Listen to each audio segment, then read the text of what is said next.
3 days before my wedding, I found a receipt tucked into the pocket of Ethan's tuxedo jacket. It wasn't mine. It was from a boutique hotel dated 2 weeks prior, signed with a name I knew better than my own. Sophia. My sister. I stood in my apartment, bouquet trial samples still on the table, RSVP cards spread across the counter, and my world quietly collapsed. It wasn't just the betrayal of the man I had chosen. It was my own sister, the person I had once shared secrets, birthdays, and a childhood with. There was no scream, no tears. I sat down on the cold kitchen floor and stared at that receipt. As something shifted inside me. Something decisive. They expected me to shatter, to cancel the wedding quietly and disappear. Let them continue their charade. But if they wanted a ceremony, they would get one. One they'd never forget. My name is Sarah Harper. I used to believe love was enough. That giving people your loyalty and truth meant they'd never turn those gifts into weapons. But I know better now. This is the story of how I lost everything I thought was mine, and how I took it back. Seattle is a city that never sleeps. Neither did I. My days were consumed by meetings, managing deadlines across time zones, running six-figure projects as a senior project manager. My life in Capitol Hill was clean, modern, and structured: glass walls, open shelves, an espresso machine programmed to start at 5:45 a.m. I'd built my life with precision and control, and Ethan had fit into that structure perfectly. He was 34. A lead architect admired for his quiet demeanor and sharp designs. He proposed to me on a cliff in Oregon with the Pacific crashing beneath us. There was no crowd. Just him, the wind, and that small velvet box. I said yes before he finished asking. We planned a spring wedding, St. James Cathedral for the ceremony. The Museum of History and Industry for the reception. Vintage whiskey bar, white roses, jazz quartet. I had binders for everything. Nothing left to chance. My family adored Ethan. Especially my mom, Margaret, who called him a gentleman and compared him to my father, William, a man of few words and absolute loyalty. Even my dad respected Ethan's sense of structure. And then there was Sophia. 3 years older than me. Sophia was the luminous one. A fashion merchandiser, a storyteller, always the center of attention. Where I was grounded, she soared. But we were close. At least I thought we were. Bunk beds growing up. Swapping diaries. Confiding heartbreaks. She screamed with joy when I got engaged. Offered to help with everything. "You're the one getting the fairy tale," she said once, wine in hand. "I'm just happy to watch." Looking back, maybe I should have noticed. Maybe I should have asked why her smile didn't reach her eyes. She and Ethan had chemistry, shared tastes, private jokes. At dinner once, my mom teased, if I didn't know better, I'd say you two were the couple. We all laughed. The night before the wedding, I stayed with my mother at the Fairmont Olympic. A Harper tradition. No seeing the groom. Keep the magic alive. I reviewed final timelines. Everything was ready. Until her phone buzzed out a message from Ethan. "Thanks for last night, Sophia. I can't stop thinking about how you made me feel. Let's not wait too long this time. Our secret." There was a photo attached. Sophia in a champagne robe. Ethan behind her, shirtless, smiling. Time stamped an hour after my bachelorette dinner. My hands didn't shake. I clicked through the thread. Nicknames. Inside jokes. Voice notes. Mentions of hotels. My name appeared once. Sarah's getting suspicious. I sat in silence, the light from the phone casting shadows across my lap. My mother snored softly beside me. I didn't wake her. I didn't cry. I just watched the skyline blink through the rain. I wasn't a bride anymore. I was collateral damage. But I was awake. I exported everything. Every message, every voice note, every photo. Archived, encrypted, backed up. Then I built a web page. Simple. White background. Centered text, a wedding. Gift from the bride. A link below, pointing to the truth. I printed 200 QR code cards. The front read, "Scan for a special gift from the bride and groom." By morning, I'd made arrangements with a lawyer friend, Lauren. She reviewed everything. "Is it legal if I let them see it?" I asked. "As long as it's real and unedited," she said. "And you're not framing it as defamation." She offered to be there. Just in case. I also checked our shared iCloud account, the one we used to manage wedding details. I hadn't thought to check the access logs. Sophia had used Ethan's iPad. Uploaded photos. Private ones. They hid their affair in a folder labeled Ceremony Timeline. I printed the login history. Added it to the envelope with the QR cards. By dawn, the city was waking. I whispered to my reflection, if they want a performance, I'll give them one. At 10:30 a.m., I arrived at St. James Cathedral. I wore the gown I'd carefully chosen. Guests smiled. Ushers handed out the cards. Ethan looked polished. Sophia stunning. No one saw what was coming, then the murmurs began. The guests scanned the QR codes.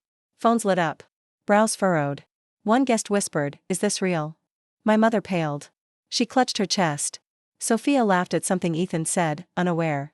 The cathedral buzzed like a beehive touched too suddenly. I stood behind the curtain. Calm. Ready. The organ played. I stepped out. Not as a bride, but as the woman who knew exactly what she was doing. The prosecution had arrived. And the defendants were still playing make-believe. I walked to the altar, bouquet in hand, to the man I had loved. And to the sister. Who had destroyed that love. The truth wasn't whispered. It was read, and for the first time in months, I felt free. Guests smiled politely, shifting in their seats, but I could feel it, the tension rising like steam under stained glass. The ceremony began in perfect order. Ethan looked relaxed, his hands loosely folded. Sophia stood beside me, her eyes sparkling. Her dress perfectly tailored. Our mother sat in the front row, glowing with pride, unaware she was minutes away from breaking. My father clasped his hands and nodded approvingly at the priest's words, as if all of this were exactly how he imagined giving his daughter away would feel. But there was a current of unease pulsing through the pews. I caught it in the hushed whispers, the way guests exchanged subtle glances and phones were checked with growing intensity. Someone behind him leaned over and whispered, "Is that true?" Someone else gasped softly. Still, Ethan and Sophia smiled, unaware. They thought the spotlight was theirs. Then came the moment. "If anyone here knows a reason why these two should not be joined in holy matrimony," the priest said, "speak now or forever. Hold your peace." I stepped forward. Not a tremble in my fingers. Not a quake in my voice. "I do." The crowd froze. My mother twisted in her seat. Sophia stiffened but didn't look at me. Ethan turned, his eyes narrowing slightly in confusion. Claire Ever, the professional, handed me the microphone with wide eyes as if she suddenly remembered she hadn't asked what the QR codes were for. I looked out at the sea of faces. Friends, family, strangers. I took a breath. "I love this man," I began. My voice steady. "And I trusted this woman more than anyone. I believed they were the two people in my life who would never hurt me. That I could build a future with one and lean on the other when that future got hard." Ethan's smile faltered. Sophia's expression became unreadable. But I was wrong. Because, while I was planning this day, picking centerpieces and venues, they were planning something else. Something behind my back, something I couldn't ignore once I saw it with my own eyes. I turned to Ethan. "You didn't just break your vows before they were spoken. You broke something deeper. You broke me." Then I turned to Sophia. "And you weren't just my sister. You were my friend, my confidant, my bridesmaid. And what you took from me isn't a man. What you took was the foundation I thought we shared. The loyalty, the trust. That's what hurts." There were gasps now. Some guests were already checking their phones again. I raised my hand and gestured toward the large projection screen set up at the back of the cathedral. Originally meant to show a slideshow of childhood memories and engagement photos. Lauren stood beside it, laptop in hand, and pressed a key. The screen flickered to life. Messages, photos, audio files, all lined up like evidence in a courtroom. The room went still like the breath had been sucked from it. "For those still uncertain," I said, "check the cards you received when you walk it in. Scan them. The truth is in your pocket. You don't have to take my word for it." Silence gave way to chaos. My Uncle Frank muttered a stunned, "Good Lord." My cousin Jessica buried her face in her hands and sobbed. One of Ethan's old college friends shouted, "You lying piece of," before storming down the aisle. Someone knocked over a pew. Margaret. My mother opened the link on her phone. I watched her go pale, her hand trembling. She slumped into her seat, lips parted, eyes wet. William didn't move. Sophia finally seemed to understand. Her eyes darted across the room, face frozen in horror. Ethan reached for me, panic beginning to bloom in his voice. "Sarah, wait. We can explain." I took off my engagement ring and walked toward him. "I'm not here to marry you," I said loud enough for the mic to catch every syllable. "I'm here to end this." I placed the ring in his open palm. "You two deserve each other. But you'll never deserve me." And then I walked down the aisle, not toward a new life with Ethan, but away from the wreckage he and my sister created. People moved aside, murmurs trailing behind me like smoke. The doors of the cathedral opened and I stepped into the light. I didn't feel hate, not even vengeance. What I felt was release. Lauren's car was waiting just outside. I climbed in without a word, my bouquet still clutched in my hand, though its petals had begun to fall apart. She didn't ask questions, she just drove. Through the rearview mirror, I watched St. James fade into the distance. Guests trickled out like stunned actors leaving a ruined stage. William called my phone twice, then 3 more times. Messages kept coming in, names I recognized, numbers I didn't. I let them ring. Back at my apartment, I shut the door behind me and threw the deadbolt. I placed the bouquet on the table, petals scattered like tiny farewells across the marble surface. Then I powered down my phone. For a moment there was quiet, but it didn't last. The storm arrived through other channels.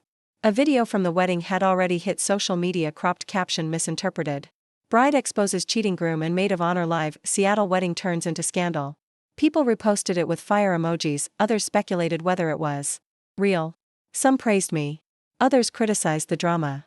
News outlets picked it up within hours. Headlines flashed across my laptop screen even when I tried not to look. I hadn't expected it to go viral, but apparently Betrayal made good content. Friends from high school messaged. A few congratulated me for standing up for myself. Others asked, couldn't you have handled it more discreetly? I wanted to ask them what discretion looked like when your life is ripped open like a stage curtain. That evening, my mother sent me a single message. I'm disappointed. This should have stayed between family. I called her. She didn't answer. Later, my father came to my door.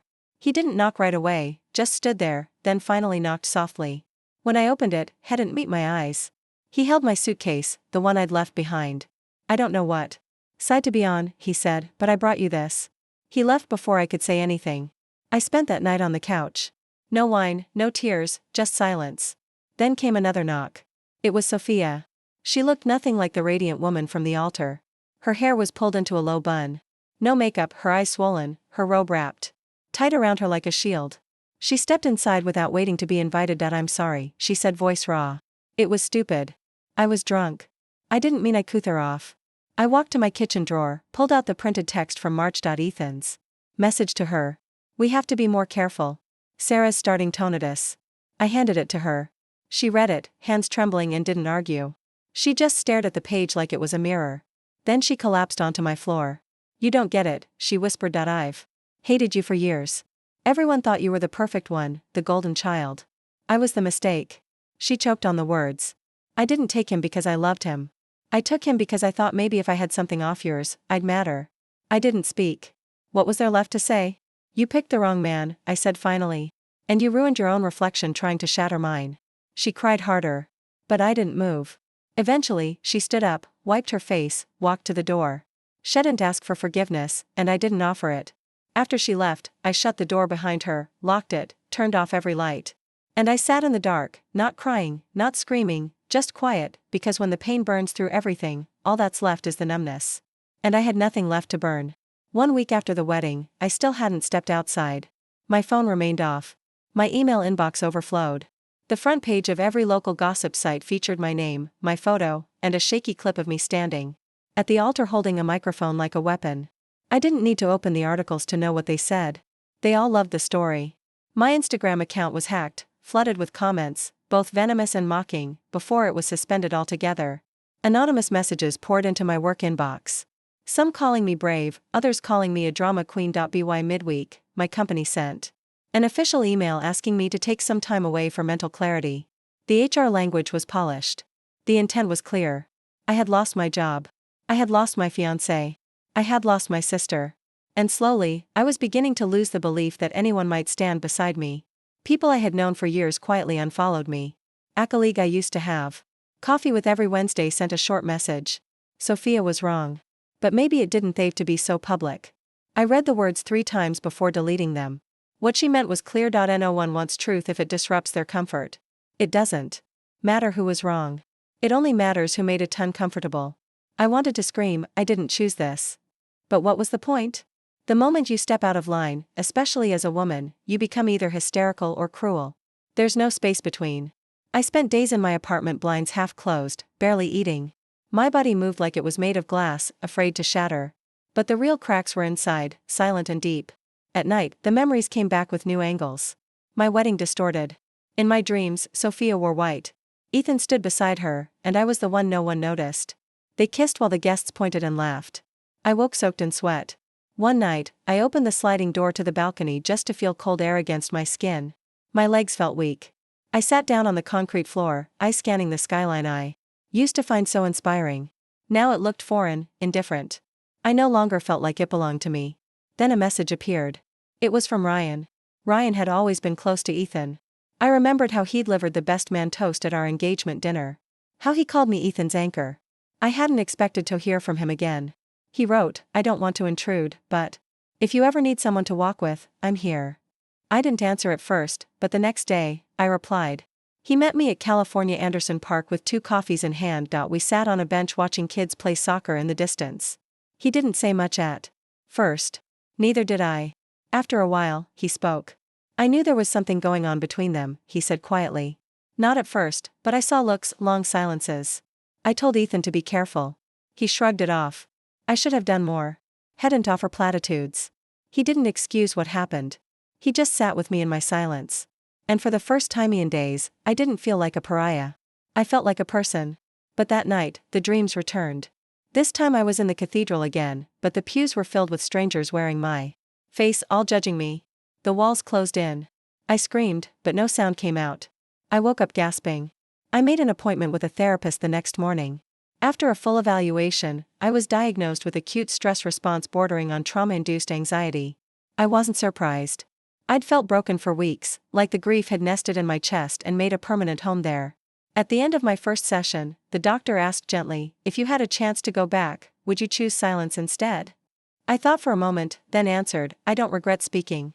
I just wish the world knew I wasn't trying to destroy anything. I was just the only one who refused to pretend." And in that moment, I realized I hadn't lost my voice. It had just been buried under the noise. 2 months had passed since the wedding. The city had begun to bloom into spring, but I was still living like it was mid-winter. I hadn't deleted the wedding folder on my desktop. I hadn't opened it either. Then, on a quiet afternoon, I received an email. The subject line read, "Not asking for forgiveness, just the truth." It was from Ethan.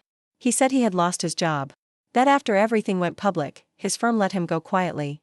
Most of his friends stopped answering his calls. He moved to Portland, started sleeping on a friend's couch. Sophia, he said, lost her biggest contract after a client watched the video online. Her reputation built on image and charm crumbled in a week. He said the affair started after a Christmas party. I had been away on business and he and Sophia had been drinking.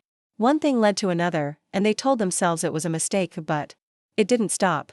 They fed each other excuses and thrills and loneliness.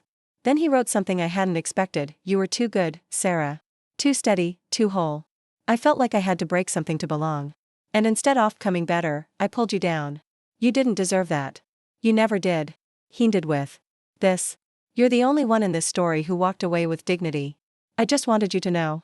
I didn't treply, but a week later, I wrote a letter to Sophia. I didn't attack her.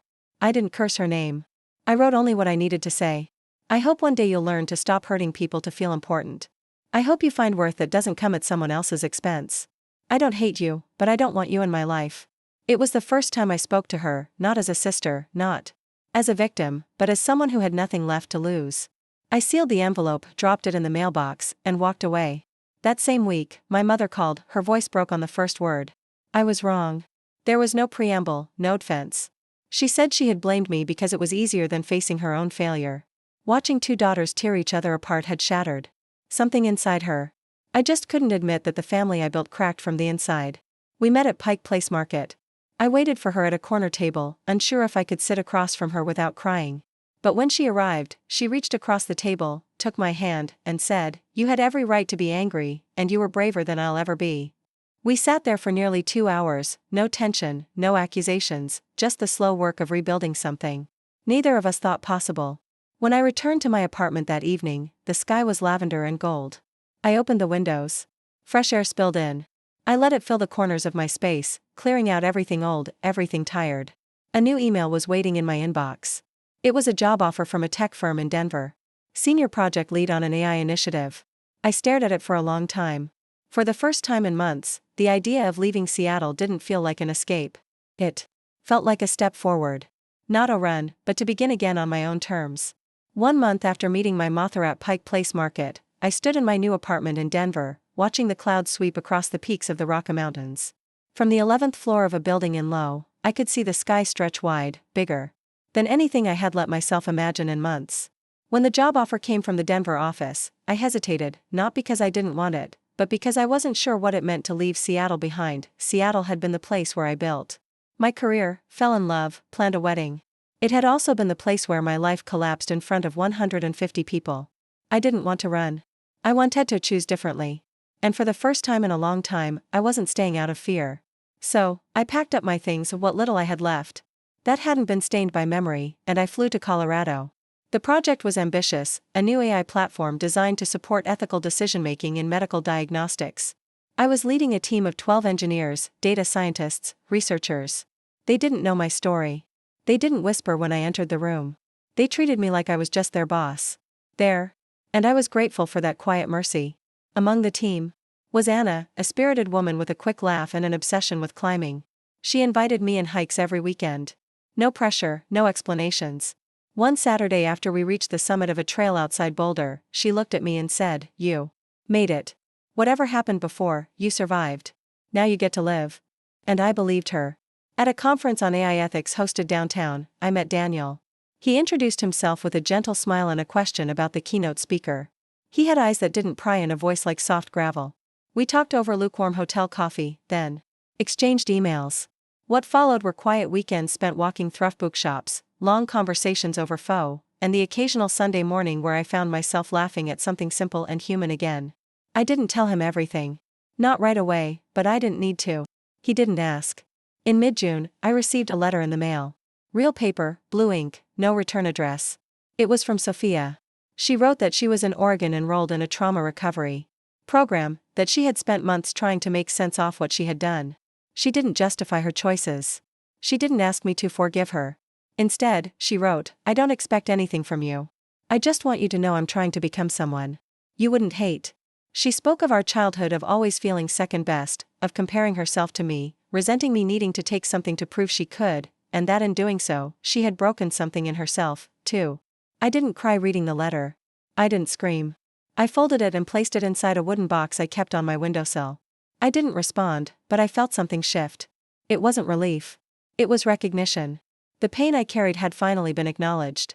Not explained away, not minimized, just seen. A few days later, I received an email from Ryan.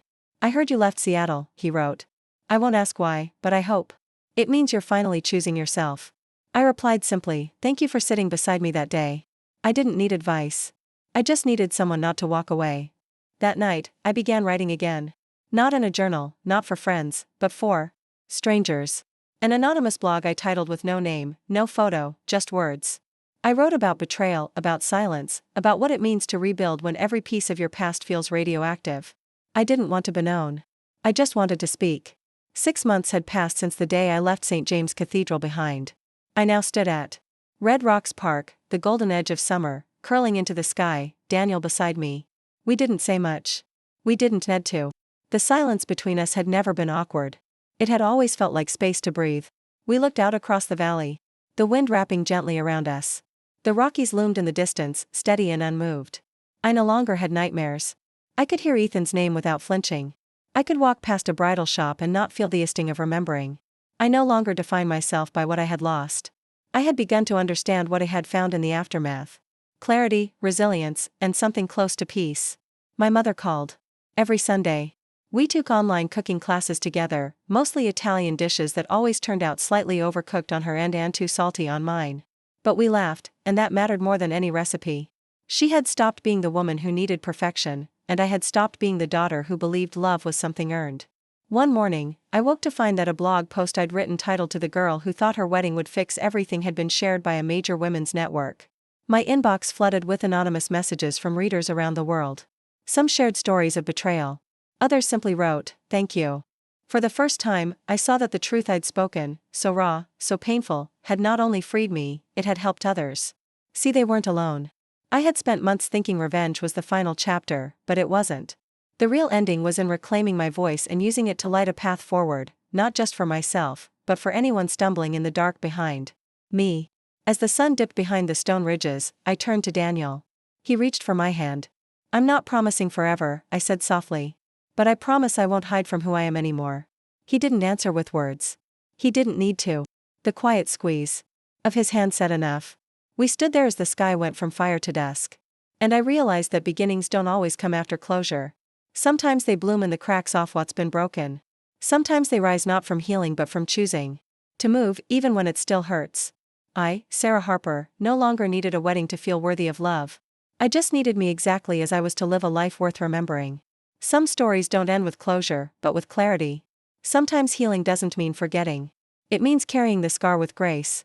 And the strength to walk away often begins with the courage to speak up. If this story touched you in any way, share your thoughts below. I'd love to hear from you. Don't forget to follow, like, or subscribe. Every voice matters and so does yours.